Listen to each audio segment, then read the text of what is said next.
Good morning, everyone. Welcome to The Reason We Learn. I'm your host, Deb Philman. Welcome to the channel. If this is your first time here, special welcome. I hope you will consider joining the channel as far as subscribing, but also possibly becoming a member. We've got some exciting things coming up for this channel in the next month or so. Well, hopefully shorter than that. But yeah, thanks to my wonderful subscribers and supporters, I'm able to take it up a notch pretty soon. And I'm really excited about that. But today, I have a special guest with me, my friend James David Dickson. He's the managing editor, rather, of Michigan Capital Confidential. It's a daily news site of the Mackinac Center for Public Policy. He grew up in Inkster and now hails from Ferndale. After starting his career in 2007, 2008 with a one-year fellowship at the American Spectator, he had stops at the Detroit News and newspapers in Ann Arbor. He returned to Detroit News in 2012 and stayed for a decade. And he's joining me today to talk about a subject that I think is very important. We don't talk about enough, and that's moral courage. I'll give you my definition real quick about what that means to me, and then we're going to hear from him. And mine is just the courage to stand by your principles and your boundaries and not to let anyone else try to define those for you. The courage to admit when you're wrong and the courage to admit when you don't know something. These are all indicative of moral courage. When we appease, when we back down, when we worry more about our reputation or whether people continue to like us, etc., we are exhibiting moral cowardice. So I think that is a big contributing factor to why our education system is what it is. And I think we need to repair that deficit or we're not going to be able to make it better. But I want to bring James in. I think he's still working on his technical things. Let's see how he's doing. Hang on. James, can you hear me? I can hear you. Can you hear me? I can hear you just fine. Just can't see you, but we can start talking if you want to figure out how to. Yeah, I don't. I've never used the webcam on this thing, and I'm not clear it's going to be a quick fix. So we might as Okay. well just get going.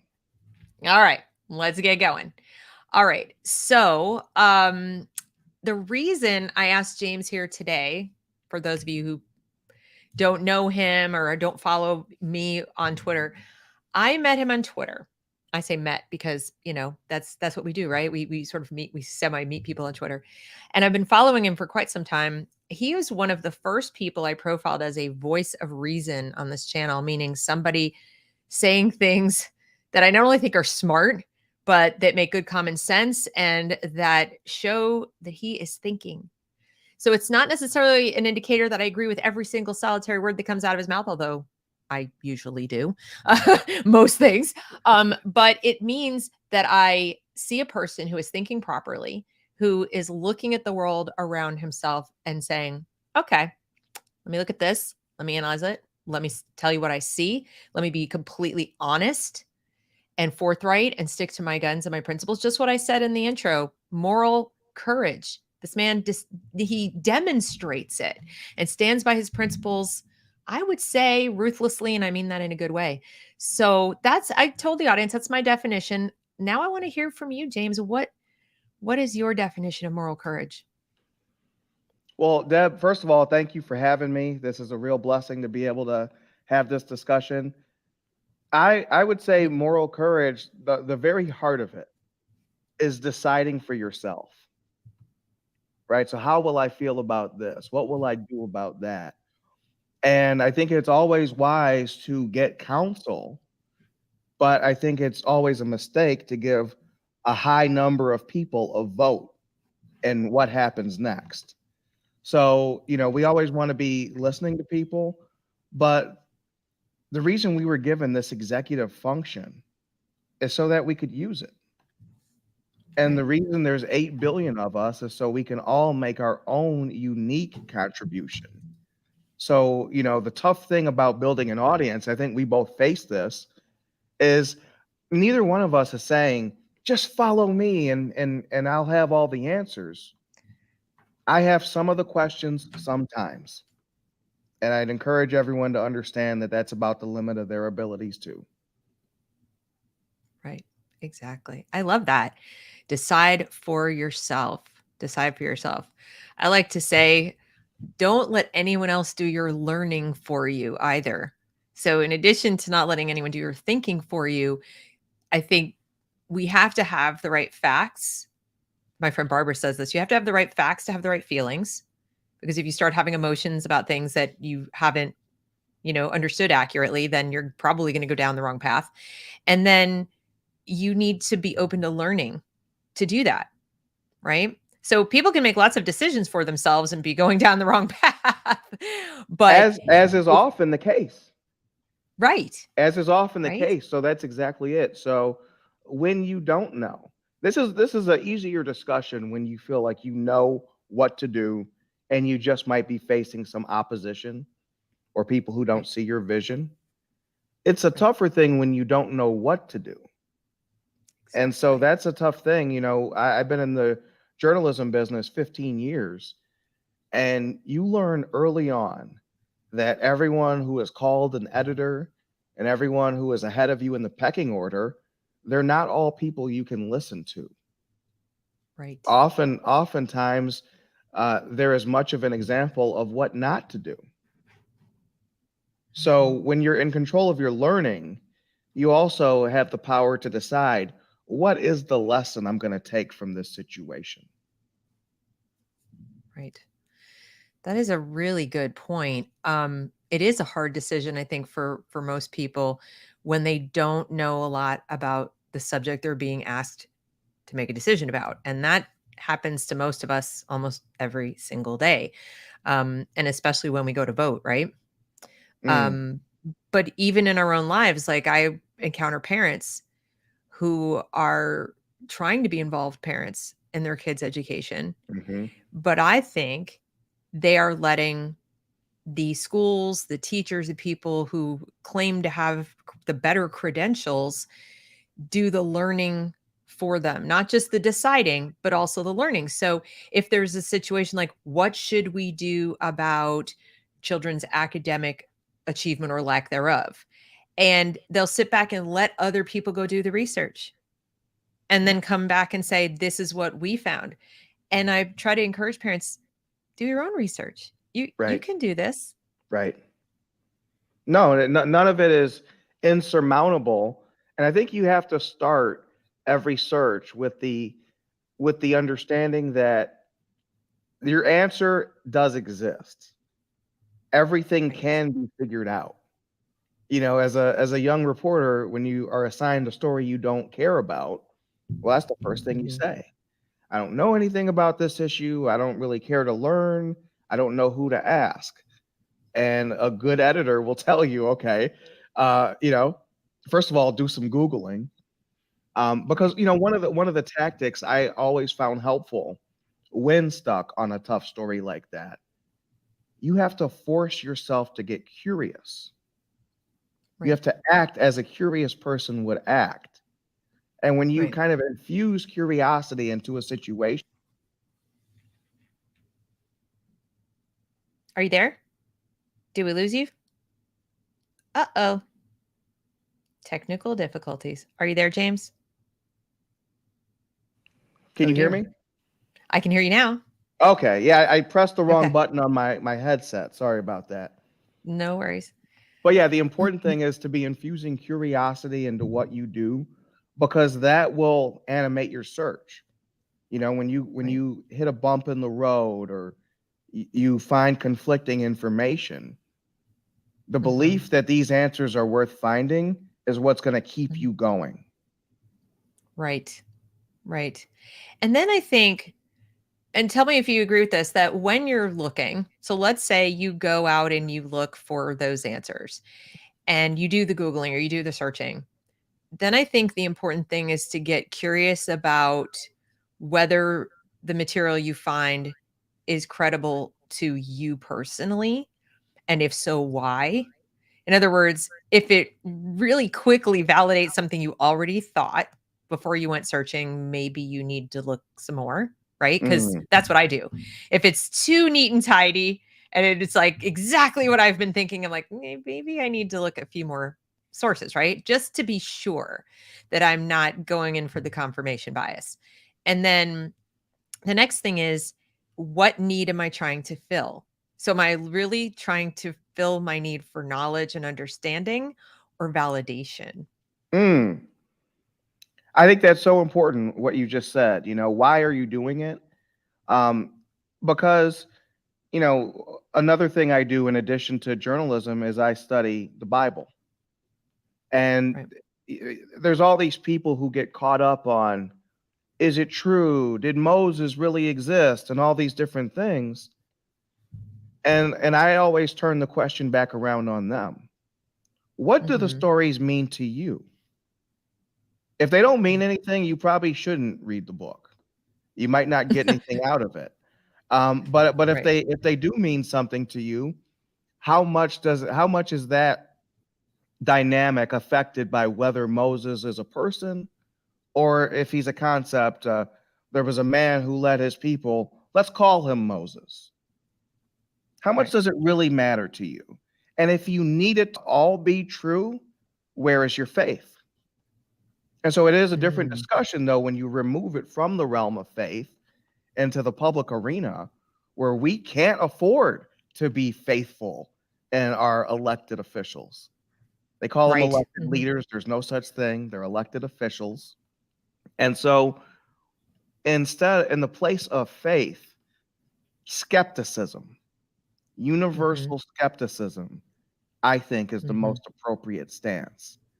And the way I would work it as a reporter, like you said, if everything's coming back too tidy, if if a newsmaker just appears to be out and out wrong, there's just no defending them. What I always would do is approach them and say, "Look, this looks bad. I mean, you can see how this looks, right? There has to be more to it." Because Hmm. oftentimes when I report a story, I find that there's angles, there's facts, there's avenues that other people haven't gotten to. And Right. so when you re-report a story, the first thing you have to be looking to do is shoot it down, not to Right. prove it. You're trying to shoot it down. And if it actually is strong and it actually is real, there's probably more to it and more angles than they got in the day one story. Hmm. And so this is what we want is this search, is this inquiry.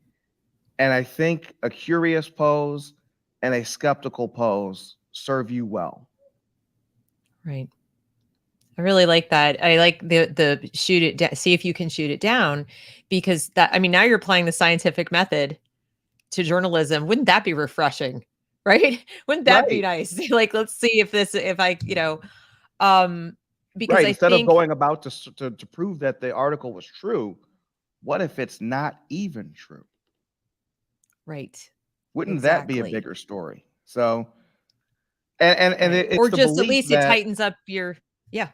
yes, yes, and it's the belief that you as an individual or whatever team you're on, you have a unique contribution to make.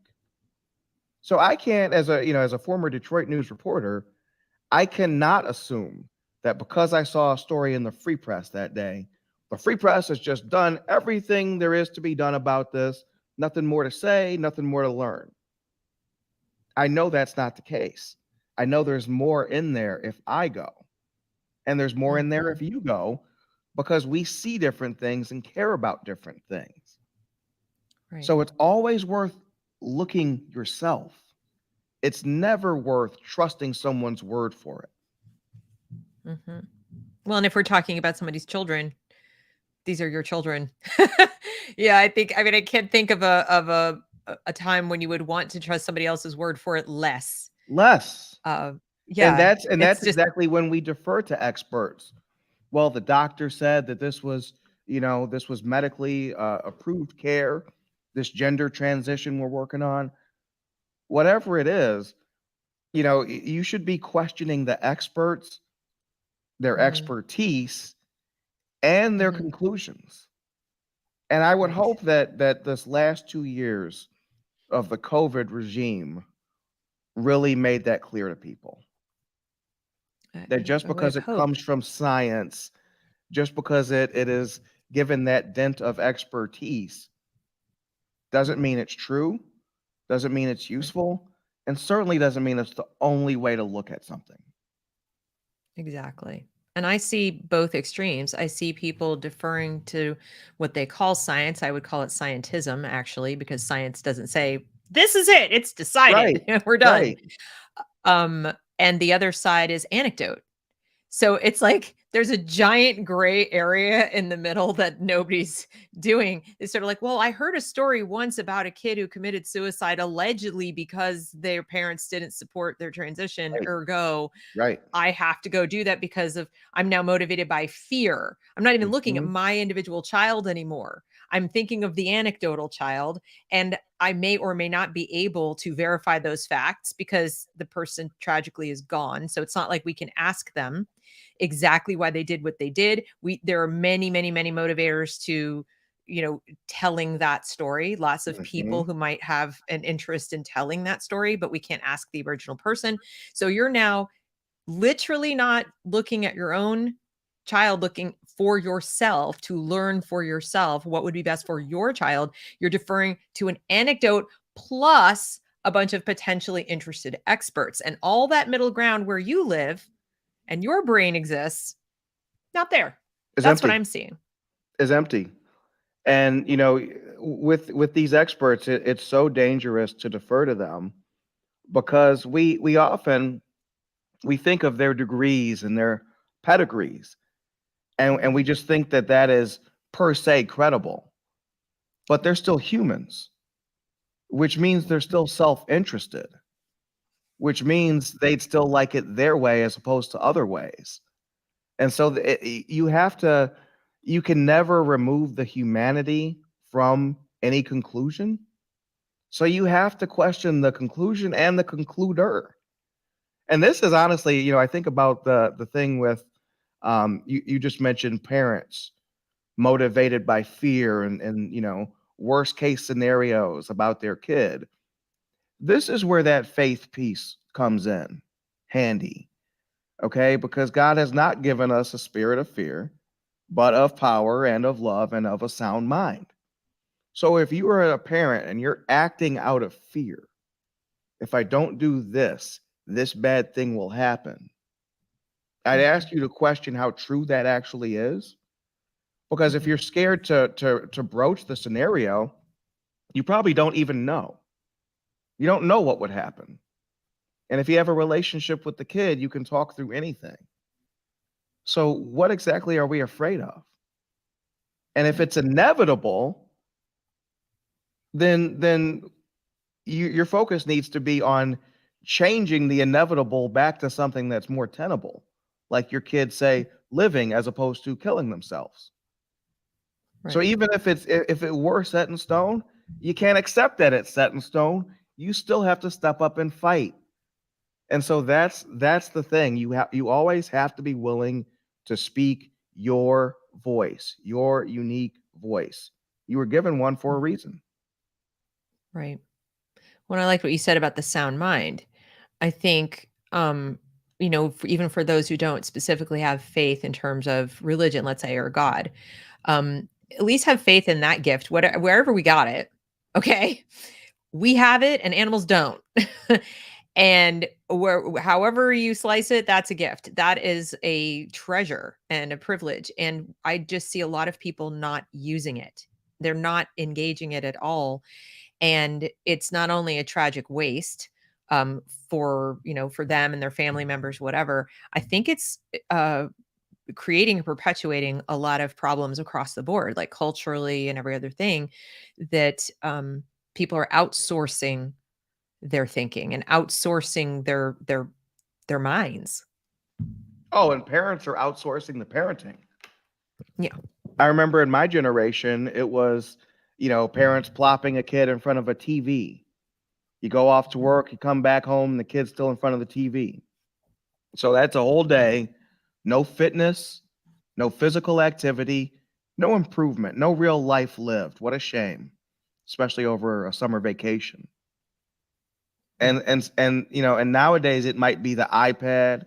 I've even seen where parents will, hey, hand the kid the tablet and they just got TikTok videos running on a loop. Second one ends, the next one populates, and you just keep going. It's entertainment, it's not edification. It's not filling them up. Uh, so that's like saying, your kid has the free run of anything to eat in the house, but all you got is Pop-Tarts in the pantry. Right. So not only are Right. we outsourcing the thinking, but it's scary who we're outsourcing it to, because it's not typically the biology teacher. Right. It's a video I saw on TikTok. Yeah. And so the idea, That's when I was growing up, the scariest thing was that scenario. The kid in front of the TV screen. That would almost be a miracle today. right. If your kid sits in front of a TV and that's all they do, because TV, it can influence you, it can waste your time. It's definitely not an educational tool, but there's no DMs on TV. That's true. There's No no likes. interaction on TV. Yeah. There's no Yeah. bullying on TV. Whereas in this web world, this web 3 or whatever, man, the problems come through the screen into your house and into your heart. So true. Someone had a great tweet about a decade ago that resurfaced. I saw it over the weekend. I think it was Chance the Rapper, where he said, what do you guys mean, this online bullying? Close your eyes. Walk away from the screen. But you can't, because it's in your Yeah. phone. It's not just, you turn off the TV and the TV's off. You That's carry so this true. phone around with you. It's in your pocket. It's in your bedroom. It's the first thing you see in the morning. It's the last thing you see at night. And the question I would ask is that healthy? Right. Even for us. The very Even habits for us. we're building lifestyles on, how often do we question those? Yeah. And so it's a problem in this world where everybody wants things to run on autopilot. Oh, I needed a place to eat. Big Boy was good in 1991. Let's go to Big Boy. And so we don't update our mental models and say, well, what are these things today? And at a time of institutional collapse, unlike we've ever seen, the worst thing you want to be doing is trusting the social proof of history. These people have done the thinking, and I'm just going to follow their lead. Don't do it. Well, what's ironic about it is, on the one hand, we'll do that. On the other hand, they want to completely upend all the social proofs of history or traditions or history itself, completely rewrite it from scratch using the points of view of ignorant people. In other words, people who never learned it in the first place. Mm-hmm. So it's not like we have historians who learned everything about the origins of the country and the documents on which the country was found and the Atlantic slave trade and whatever, and said, we've dug deeper and we've learned some new information, and here it is, and here's the evidence. We're going to update our textbooks. We're going to update what we've written to include this as well. They've just gone back to what there already was, wiped a bunch of it clean. Anything good, anything positive, anything that was remotely worth saving, we're going to throw that out. We're going to take this piece of history that is true. Okay, right? 1619, that slave reborn. But we're going to craft a narrative around it. We'll even call it journalism. Okay, which is hilarious to me. Not history, we'll call it journalism. We'll craft a narrative around it. We'll repackage it, and we'll say, this is the new history.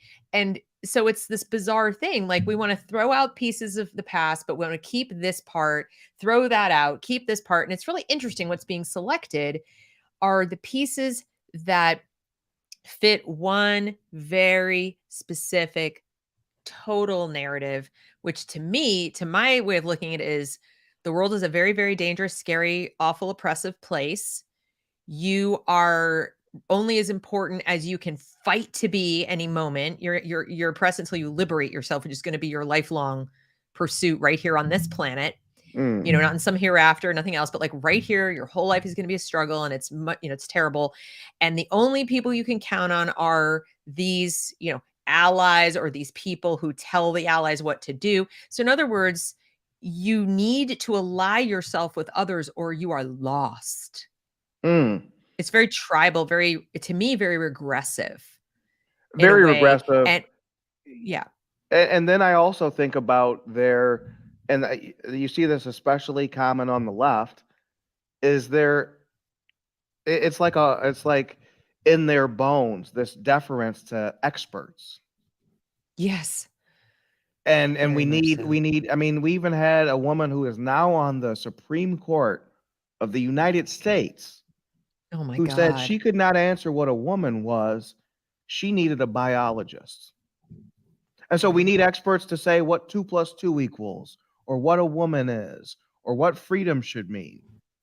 And what this means is what they're really saying is any knowledge you get and should trust has to be filtered through these extremely degreed professionals and who have themselves sat through sensitivity trainings and implicit bias trainings.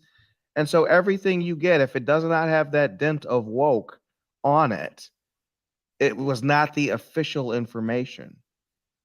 Right. And, hey, Exactly. I'm not the greatest historian of American history, but I don't think official information is really what we do in America. That doesn't sound like No, us. It sounds no. In fact, like them that they're trying to bring it to us. I thought that was kind of what the First Amendment was about. I kind of thought that that was about keeping the amount of official information to a bare minimum, Oh, right? that's Like, exactly it. th- They could tell you what the law officially is, right. but they can't tell you how to think about it. That's right. And the reason you have the government, stepping into all these other areas of life is because first of all, it's good business for the government, but Yeah. also what's being done. So I think about the addiction community. In Michigan, there's been a lot of efforts to save lives on that. And nowadays, I mean, they have, peer counselors who also have faced addiction. They have guys, if you come out of prison, you're facing this, they'll take you to the doctor's appointments. They'll help you with your resume. They'll take you to a job interview. They'll help you get clothes. These are things the family has historically done. Right. And what they want is, a century ago, a lot of that you might have gotten from your church community. Well, Right. that has all gone away. That went away with the New Deal. You knew that the big pocket in the room was always going to be the federal government. And Right. so this is another step toward that. This kind of centralizing and nationalizing of everything. And Hmm. so, that's why we see such hostility to the family, because if we say that the family has failed as an institution, well, we need that much bigger of a government to make up for it. Right. Because how is that guy One going of to the get to his appointments? But do you ever notice the people asking those questions come from a world where it's not even remotely necessary? What I mean by that is, I think back to FDR, who grew up with a silver spoon, like probably permanently in his mouth. Right. And most of the people he surrounded himself with in his, State Department and his cabinet, et cetera, were likewise educated. You have these Ivy League folks. It's not new. That was the case back then. That's who they educated, the leaders of tomorrow, whatever. But Hmm. the downside of that, and that's also what went wrong in Europe, right? Is that people who are so disconnected from the people they govern have a tendency to think they have needs they don't have and to completely miss the needs they do have. Mm. And I don't think it's new for people, and we see it even today, where people are saying, "You don't need to just go get some solar panels, and you don't need this, and you don't need that, and why do you need a car? And just ride a bicycle, and what's the big deal? Why so don't go to work, stay home so you don't get sick." I mean, Why do you they're need a pickup truck? Couldn't you just use a car? right, Why and do you they're need to eat saying things steak? Couldn't you just eat bugs? right, that say the people who cut into a filet mignon probably every single night, whatever, or, this is there's a lack of curiosity on the part of our, so-called they call themselves leaders. You, as you pointed out, they're just government officials and supposed representatives, but they aren't curious about what actually goes on. Even the ones I like, even the ones I look at and go, "Oh, that guy's, doing pretty well." I'm like, "No, no, no, no, no, no, no, no, no. You don't even know how it works." And I'm like, "Be curious. Don't just jump in with a policy." And I don't Mhm. see curiosity. And I mean, I don't see that first courageous act of saying, "I don't know much about this. I'm getting a lot of calls to deal with it. First things first, I'm going to find out."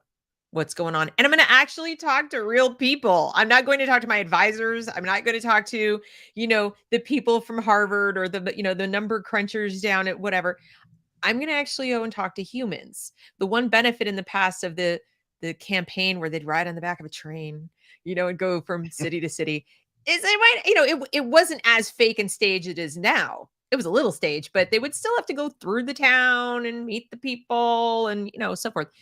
And they couldn't orchestrate everything and then clip out and edit out the camera views quite as easily.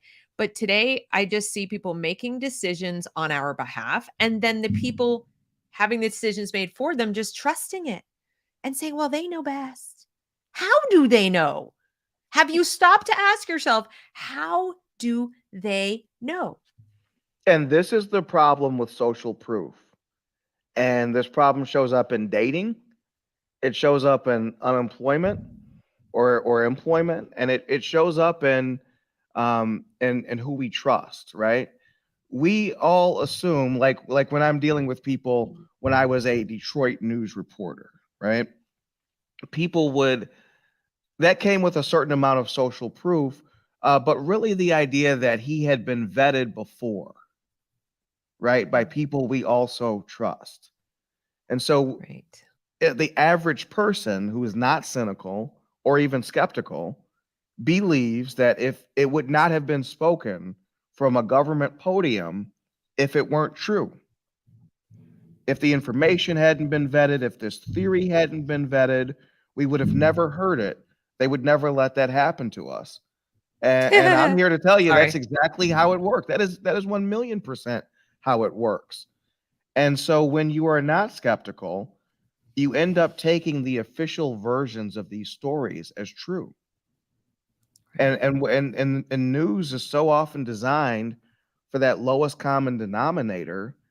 Mhm. People like you and I, if we were to watch the evening news in our town, I'm sure we could pick it apart, pick the bones out Right. of it. The average person, though, they half heard the news, they're half listening. They're not going to look into it any further. And so whatever they hear just is. Oh, Big Gretch says we need to shut down. That must mean we need to shut down. And now it even becomes, if you ask the questions, well, that must mean you're some kind of bad guy. And so your skepticism is turned into faithlessness. But you never agreed to have faith in man. So Right. that is a hallmark of the left, is they will attack you for failure to agree with things you never signed up for. That is so true. And to your point about you'll get attacked for asking questions, I sort of want to say to people like, well, how do you know what they're saying is true? The one of the worst things, in addition to being called a racist, right, or a homophobe or a transphobe, or any of these number of insults that people can call you now that people run, and hide under the covers lest they be called these things. People don't want to be called conspiracy theorists, right? Like, oh, that implies that they're stupid, right? That implies that they don't, that they don't think for themselves, which is so funny to me because most of the people hurling that invective are people who are just towing a party line, and I've seen that. And it even just asking a question when I say, how do you know that's true? Or how do you know they're not wrong? Because you do understand that they benefit from that. So anytime I look and I see that the person telling me something also directly benefits in some way, whether it's power or money, I'm even more skeptical than I otherwise would be, right? Because Right. I'm a skeptic anyway. That's my default. And then I see that and I'm like, ooh, now you have a high bar to clear. Well, Mm-hmm. I'll go to the people who say your skepticism equals conspiracy theorist, right? You're now a conspiracy theorist. And I'll ask and I'll say, well, why do you believe it? So never mind why I don't. Right. Okay. Why You do do you? believe it. You do believe it. So presumably because it's not faith-based, right? They're literally telling you that they have evidence or whatever. Why do you believe their evidence? I want to know. Persuade me. Mm-hmm. Convince me you're right. Or Mm-hmm. convince me I'm wrong. I'd prefer that you convince me you're right. I think that the onus is on you to do that, not to prove that I'm wrong. You can't do that really anyway. So tell me why you believe what you believe. Tell me why you think what you think. And what I'm noticing is then that just gets you, cursed out, blocked, whatever. You're obviously a crazy person, whatever. And then I know they don't have an argument. And it makes me sad, not angry, because I'm seeing that more and more and more. And you mentioned something before, you said average people. We live in the United States of America. And maybe I have ridiculously high expectations, but I don't think we should have as many average people as we do. And I know that you have an average, but I Why don't think they're not? so average. I think they're typical. And I don't think we should. I think that we have the ability to have having been, the most prosperous, peaceful nation the world has ever known, right? I think we had the ability to do a much better job becoming educated. I don't say getting educated or having someone give it to us. I'm saying getting educated on our own. And we still do, even if you're an adult watching this, listening to this. You're not dead, right? You're not a tree. You're not like planted in the ground. You can't move. I mean move in sense of electronically, like find information. Mm-hmm. You can get answers to questions. You can question the things you already know to make sure that they still hold up. And despite all the negative outcomes, that ought to be a catalyst, don't you think? And people would say like, wait a minute, huh? And I'm not even seeing that. No, and you're not going to see it. Our culture is not set up for that. And the reason there's a lack of skepticism is because skepticism and asking questions and even questioning materials, that has been trained out of your system. So if you go to a mandatory training and the pylon starts on you, no one wants to be the main character on that any more than they want to be the main character on Twitter. Or if you're Right. told that, hey, I was looking at the implicit bias training for the National Institutes of Health. They're talking people, Deb, out of their gut feelings.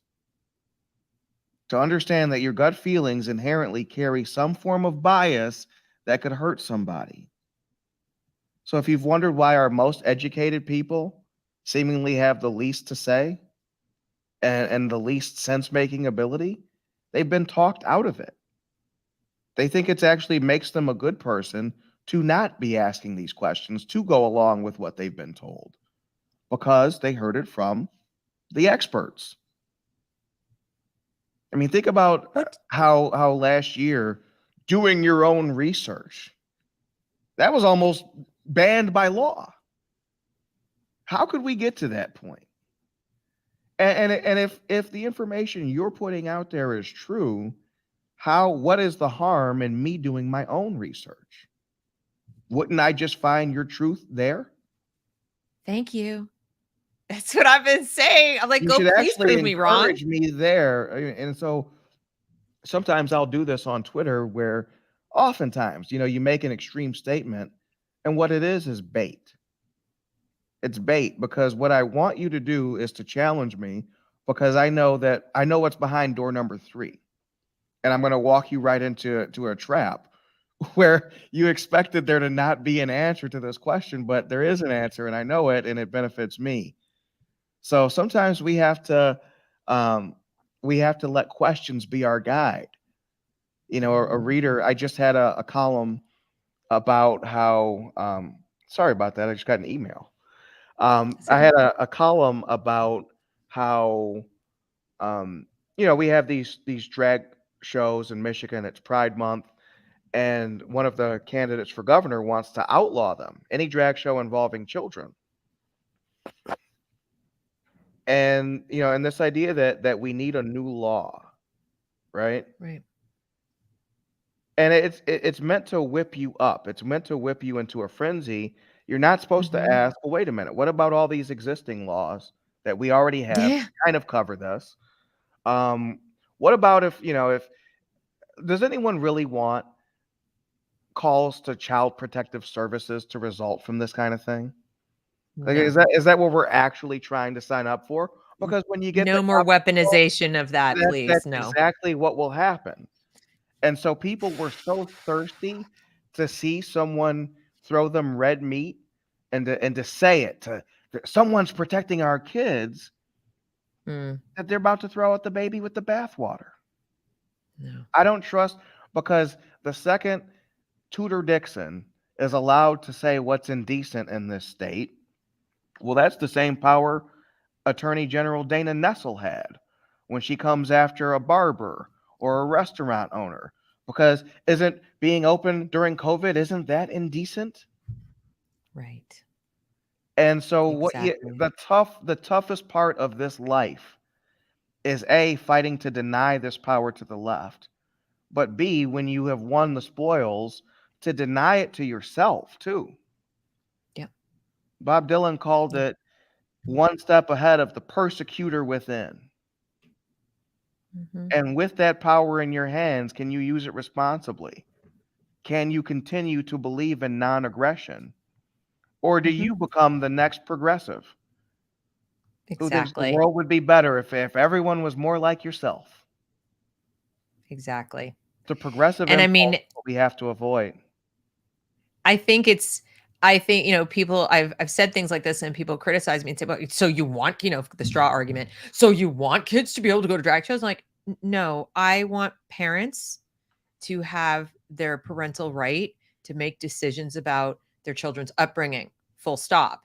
Now, parents are going to make mistakes. They're going to do things I wouldn't do. Lots of things. They're going Absolutely. to feed them Twinkies. I mean, Hmm. I'm not going to go in their house and tell them not to do that. Hmm. However, I think as a taxpayer, as a citizen or so whatever, I don't think it's inappropriate. Like you said, laws we already have. I don't think it's inappropriate to say that we don't need to be spending tax dollars on these events inside our school buildings, Right. inside our public libraries. Right. And I think that we probably have a fair few decency laws that I know would get enforced if I walk down the street not dressed the Right. way some of these people are not dressed. And I would probably get arrested on the spot. So let's enforce them equally, like we're supposed to do in the equal under the law, that whole thing, and not just make exceptions and pick winners and losers based on social currency at the moment or the current fad of the moment or whatever it is, or people being afraid. We have plenty of laws that talk about the corruption of minors, that talk about decency in public places, that talk about what needs to be 18 plus and what not and so forth. We just need to go back to those and enforce them and listen to the parents. This is my opinion. I don't know if you agree or not, but that when it comes to stuff inside of school that we all pay for, that we don't. Where's the need for this in the first place again? I guess I'm I missing it. would I didn't also know this was argue the our role of schools school. aren't our schools are not doing well enough Yes, with the core materials to then correct, expand into these electives. correct. And I would argue, hey, it would be a different conversation. I would argue it's never appropriate, but it's Right. certainly not when you're not doing well at the basics.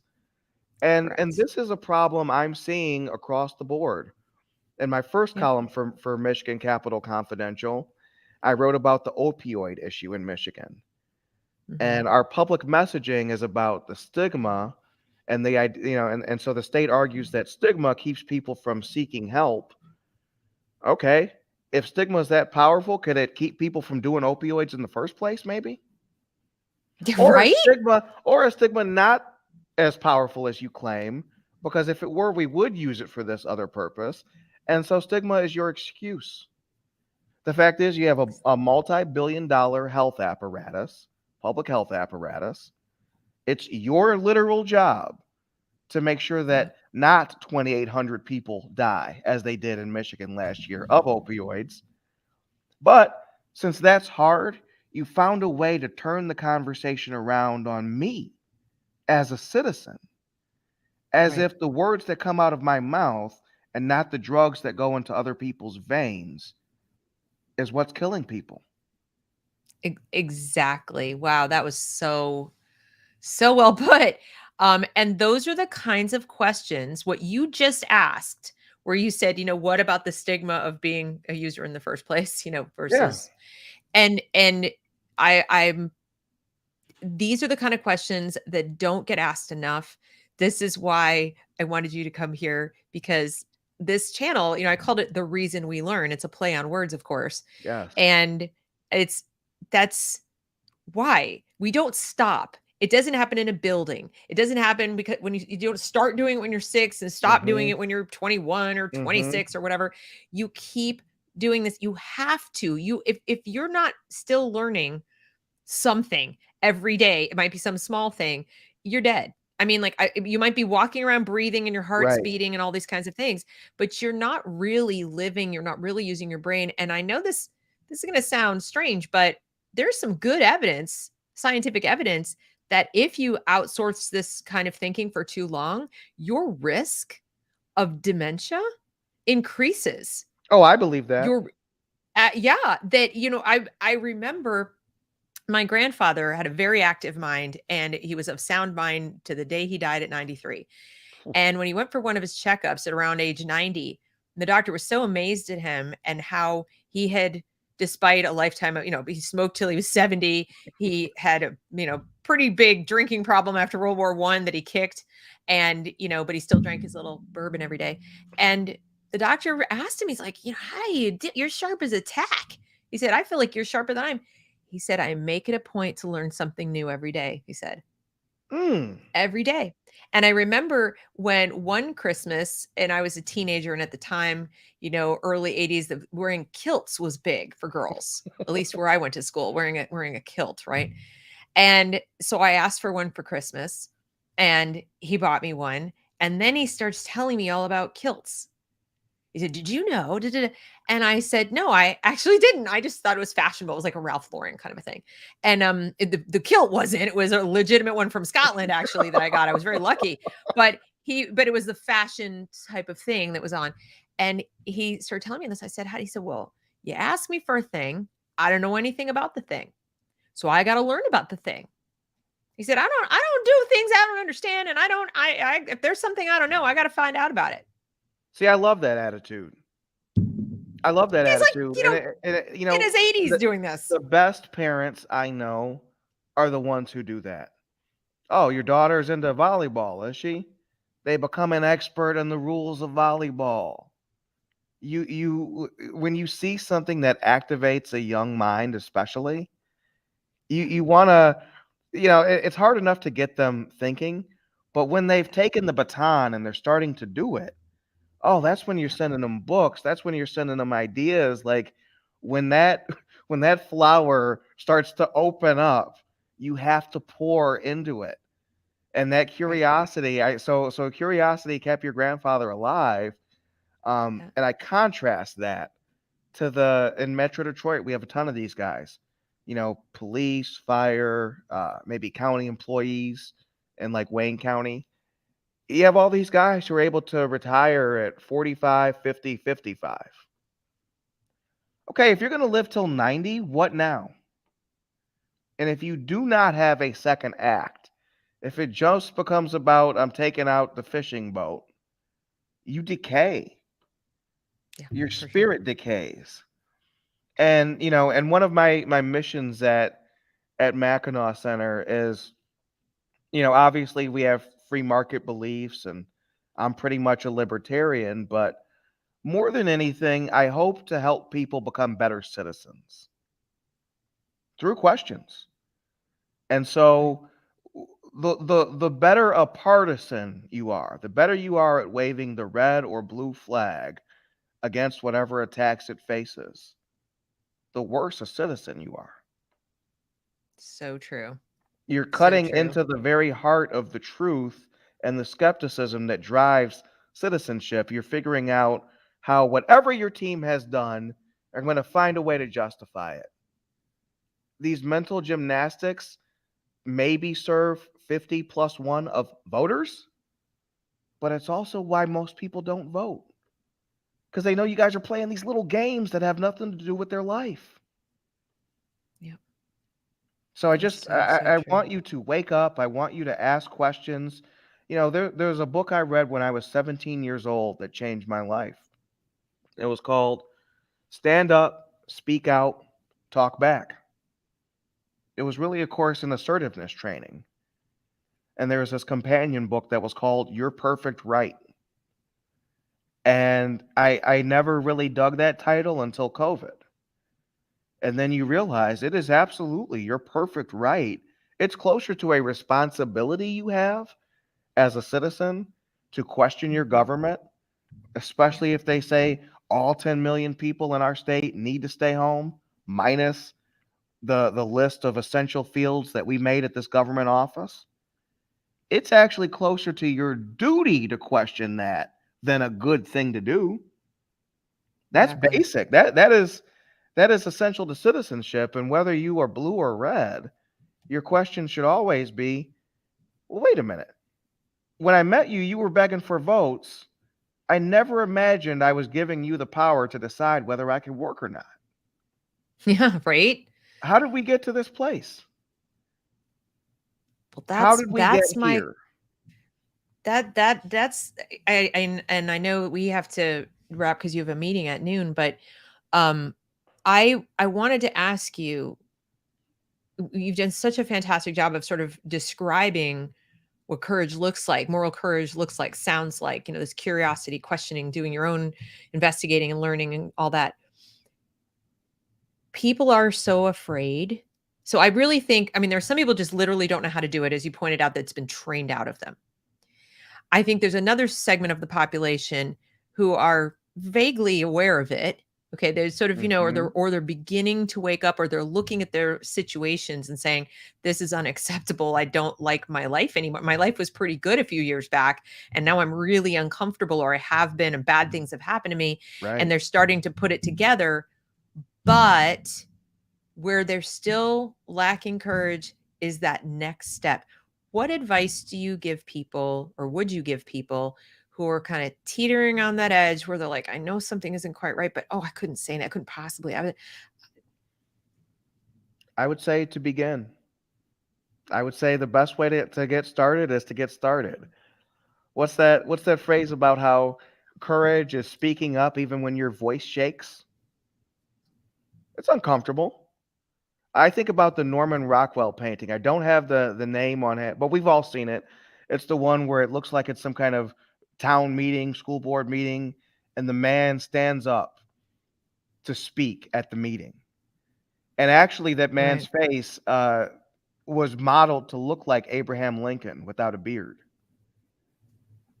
And that's kind of the eternal citizen, right? Is the guy who, right, maybe a little catch in his voice, who says, "Well, wait a minute. You guys are up here throwing around these numbers. Something you said doesn't quite make sense. I have to make it make sense." right. And so if you're not comfortable with skepticism, why not start with clarification? I think I heard this. Is that what I heard? Oh, it's different. So what could that mean? And one of our principles at Mackinac Center is the presumption of goodwill, and I think that will Hmm. help you in your journey. Is that you? It's kind of another way of saying this phrase from neuro linguistic programming, which is that people work perfectly. And so when you're presuming goodwill and you say people work perfectly, what it really means is any action you see a person take is what they think is their best move at that time. Right. However misguided they may be, that's what they're doing. So, the people we're up against, it's important to remember they think they're right. Yeah. They fully believe that they're right. Not only that they're right, but that they're doing the right thing and that makes them a good person. Hmm. So you don't have to be a voice of opposition to approach them with the presumption of goodwill, but also your curiosity and also you're trying to make sense of things. You're not saying anything's wrong, you're just trying to make it make sense. Exactly. And one thing I would tell you is that if you want to know whether you're dealing with an authoritarian, a fascist, whatever it may be, best way to find out, it's like an acid test for fascism. Ask a question and wait to be insulted. When an insult or an implied threat or an explicit threat is made after your question, you are no longer talking to someone you can build the future with. And so rather than wasting time, we talk around them. We talk about them, and we talk to people who can have adult conversations. That is such great advice. Thank you so much. I mean, it's hard to take, I think, for some people to realize that no, you can't have a conversation with everybody, but that's not the same thing as fighting everybody. Right. As you said, you talk around them. I don't think fighting is a productive use of anybody's time or energy. It There are could different actually be kinds. what your opponent wants most is to Precisely. steal Mhm. your time and your energy. Exactly. And we live in very narcissistic times where that is a tactic. That is a Yes, yes, tactic these where people Mhm, are so empty, they would have no problem going mhm, back and forth with you all day in bad faith. And right. and as the entire time they do it, they're thinking only a fool would continue to engage me while being Exactly. disrespected in that way. And here we are Exactly. trying to be decent. We can't find a way to cut the cord. Yeah. So I give you Exactly. permission to read the dialogue balloon above the other person's head.